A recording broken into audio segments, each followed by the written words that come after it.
Hey guys, welcome back to Infinity Sky YouTube channel. And something happened to a plane of Saurya Airlines that started rolling badly just a few seconds after takeoff. This plane crashed on the airport runway. What could have happened to this plane that it crashed in such a terrible way?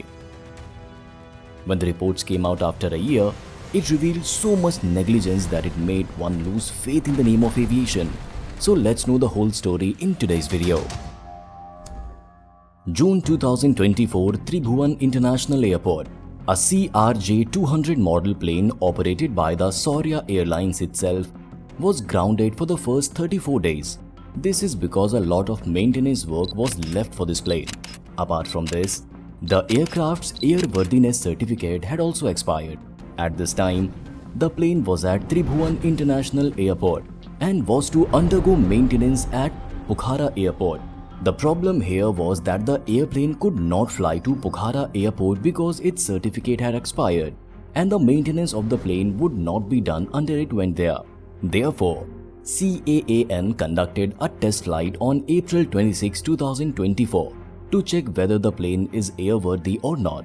He did not notice any problem in the plane, so they gave the flight permission so that Saurya Airlines could regain its airworthiness certificate.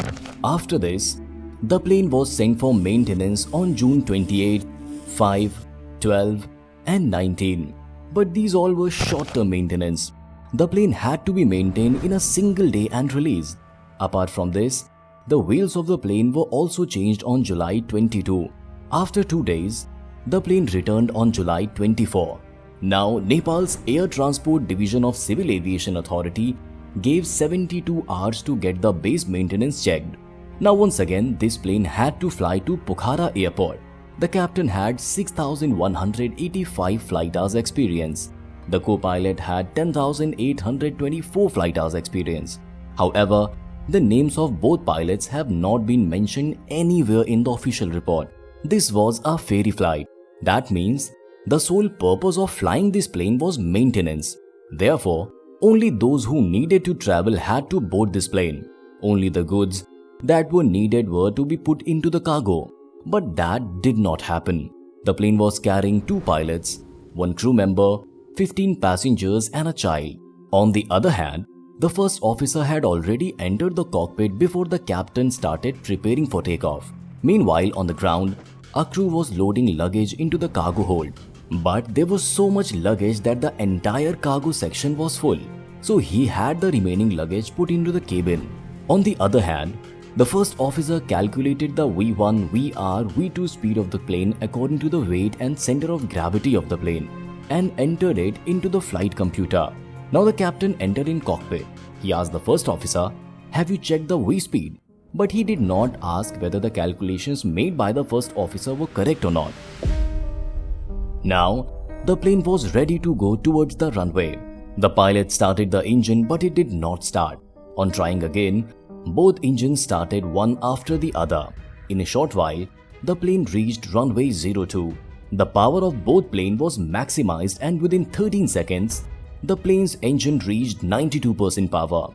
In almost 10 seconds, the plane reached a speed of 120 knots. Slowly, this plane started rising in the air. Within 4 seconds of liftoff, the nose of the plane moved up 13 degrees.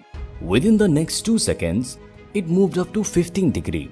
The nose of the plane never stopped rising up like this and then the plane started rolling as well, indicating that the plane might soon collide with the ground. The yoke was also shaking rapidly, indicating that the plane had gone into a stall. It rolled onto the runway and crashed about 6,100 feet from the runway's short line. Even after this, the debris of the plane continued to move forward almost 1,000 feet. The plane's fuselage also collided with a container containing many helicopter parts. The fire in the plane could be seen even from a distance. In this accident, 18 out of all 19 people were killed. Only the captain's life was saved. The accident was captured in several CCTV footage, which was going to be very helpful in the investigation later on. Well, after the accident, the investigation team reached the spot. Both the black boxes were recovered and sent to Singapore. After the plane took off, It was at its maximum altitude of 100 feet at almost this location. After this, the plane lost its altitude and crashed. The debris of the plane was scattered across several parts of the airport. The wings of the plane collided here. The left wing was found below here. The remaining small parts were scattered like this. But the main fuselage was in this area. When the investigators reached this area, they saw a shocking sight. As per the rules, only maintenance parts were to be loaded onto the plane. But in the debris, they found flammable fluid, hydraulic fluid, and many such flammable items had been put into the plane. Saurya Airlines did not even have the permit to carry such dangerous items on the plane, and many other illegal items were also loaded on the plane, but those items were removed during the rescue. Now the investigation team also slowly started to understand that it was just a small maintenance. Yet what was put into its cargo section, that the entire cargo section became full, and let's put the stuff in the cargo section. It's done. But he did not even leave the cabin. There was a lot of stuff put there too. What was the need to carry so much stuff? There's no mention of this anywhere in the report. Now it is obvious that there was no permit for these items. Therefore, the loadmaster would not have kept any record of this. The airline company also did not have any data on what goods were being transported. No one knows how much each item weighed. Whenever any luggage is loaded onto the plane, its proper calculation is done. How heavy it is, in which part of the plane it is being loaded. Apart from this, the amount of fuel put in the plane is also calculated. After this, the CG, that is center of gravity of the plane, is calculated. Then the pilot calculates the V1, VR and V2 speed of the plane. V1 speed is called decision speed. When the plane initially runs on the runway, it has to reach V1 speed. After this, the plane reaches VR speed. If there's a problem with the plane and it needs to be stopped, it can happen before VR speed. When the plane reaches VR speed, the nose of the plane begins to rise. Applying brakes will also not be possible here. So whatever you have to do it before VR speed. After VR speed, the plane reaches V2 speed. Now the plane is rising up in the air. This is where the landing gear is closed. Overall, the weight of the plane and its center of gravity decides what the V1, VR and V2 speeds of the plane should be for it to fly properly. Suppose if we put more load at the back of the plane, then obviously the nose of the plane will try to fly a little higher. This is why the center of gravity also has to be taken into consideration while loading the goods. But in the case of Saurya Airlines, it was exactly the opposite. They did not follow the rules at all. Even the amount of luggage loaded onto the plane was estimated. Meanwhile, a vegetable market has been set up. Take 2 extra tomatoes, it won't make any difference. So no one knew how much the plane actually weighted. To find its weight, the investigators used a formula which we all have studied in school. F is equal to ma. F here indicates force. Force means how much power the plane's engine was producing, whereas A is acceleration and M means mass or say weight. This was to be found out. Investigators knew from the flight data recorder how much power the plane's engine was producing. What was the acceleration of the plane? Only the mass was not known. The weight of the plane that came out from this formula was almost 18,300 kgs. I'm saying almost here because we have to subtract air drag and friction from the power of the plane's engine. So the formula looks something like this. Well, the weight of the plane turned out to be 18,300 kgs. According to this, the V1, VR and V2 of this plane should have been 118, 123 and 127 knots simultaneously. But this V-speed data of Saurya Airlines was very different. Not just different, it can be called a blunder mistake. Friends, according to the takeoff chart of Saurya Airlines, if the weight of the plane is 18,500 kg, then the V1 speed of the plane should be 120, VR 123, V2 135 knots. But a big negligence was done in this chart. The negligence was that if the weight of the plane is 1000 kg less, that is 17,500 kgs, the pilot has to follow this chart here. Look at these two charts, 17,500 kg and 18,500 kg. The V speed of both these charts is the same. It seems as 17,000 kgs have been changed to 18,000 kg by copy-paste, and this was not happening from today but for many years. and no one even suspected that such a big blunder has been made in this chart. Even when the pilot of Saurya Airlines was asked about this, he did not knew anything about it.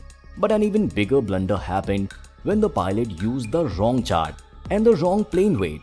According to the pilot, to calculate V1, VR, V2 speed, it was 114 knots, 118 knots and 126 knots. Whereas according to the calculation of the investigators, V1 should be 118 knots, VR 123 knots, and after this the speed of the plane has to be increased further. The surprising thing is that the speed calculated by the co-pilot was less than the speed written in the chart. Actually, the co-pilot had calculated the speed of the plane according to the weight of the plane, and nobody knew at that time how much the plane weighted. Everything was being done on guesswork. On top of that, the center of gravity was also unknown. Nothing was being done with accuracy. You can imagine, friends, what a blunder mistake was being made here with this plane. I have rarely seen an airline company that could be so careless. When the captain entered the cockpit, he also did not verify this error, whereas it is their responsibility to cross-check the V-speed. The plane took off and within seconds it crashed. There was no technical problem or any structural failure in this accident. It means whatever happened due to negligence. This has happened many times in the past, that as soon as the plane took off, the nose of the plane started to rise upwards. Now the wrong chart will be given to the pilot, so the plane will definitely fly here and there. But this time all limits were crossed. However, the pilots were sensible. He immediately got up and took control of the nose. But this time all limits were crossed. Again, so many mistakes were made in this accident that it became very difficult to know which mistake caused this accident. I think, friends, along with weight, center of gravity also matters a lot. But unfortunately, the pilot did not have all the information. It is possible that more luggage was put in the rear part of the plane. Therefore, as soon as the plane took off, the nose of the plane started to rise due to the increased load in the rear part. Or it could also be that as soon as the plane took off, some heavy luggage rolled and went to the rear part of the plane, or the luggage was not tied properly, and that heavy luggage broke and went to the rear. There are so many reasons and each reason points to some negligence. That's it for now in this video. If you like the video, then like it. If you don't like, then dislike it. And in both cases, subscribe to this channel, because there's a lot to learn in this channel. So I'll see you in the next video. Till then, keep watching and keep learning.